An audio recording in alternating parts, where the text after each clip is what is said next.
Recently, Die Welt published information about charges brought by the German authorities against two members of Poland's border defense movement. The situation described concerns the intervention of Polish citizens against two Somalis, who allegedly crossed the border illegally from Germany.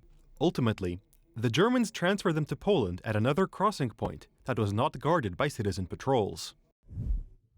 Two suspected human traffickers remained on Polish territory and filmed the police's actions against the Somalis. The federal police launched criminal proceedings against two unknown men wearing reflective vests on charges of attempted human trafficking. Attempts to establish their identity through the German-Polish Cooperation Center in Świecko were unsuccessful. This is how Die Welt describes it. The police officers observed the Somalis encountering two men in vests on the Polish side, and these men were pointing with their hands in the direction of Germany. It was these gestures observed by German police officers that formed the basis of the charges brought by the German police. It is important to note the terminology being used. Words such as accusation, investigation, and human trafficking. The German media are also attacking similar grassroots movements operating in the Netherlands.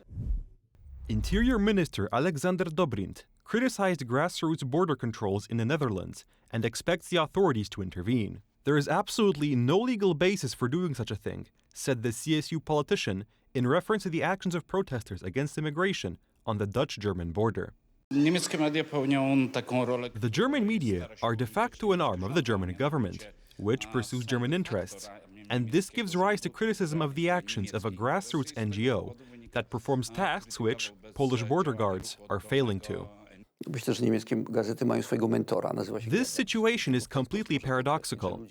People taking action to oppose human trafficking are the ones being accused of human trafficking. Unfortunately, due to the passivity of the Polish authorities, grassroots movements are emerging that operate in accordance with the law and aim to stop German services from pursuing their own migration policy.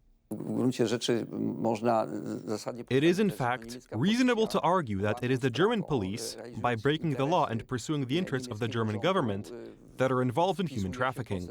An article that referred to citizens of the border defense movement as human traffickers appeared in the German newspaper Die Welt 2 days after Alexander Dobrindt's visit to Poland. The influx of immigrants into Poland from Germany will increase even further after the implementation of the EU Migration Pact. Brussels has called on Poland and Hungary to speed up their efforts in this regard. These actions paint a clear picture of a Germany desperate to unload their burdensome migrants into Poland, as opposed to properly deporting them.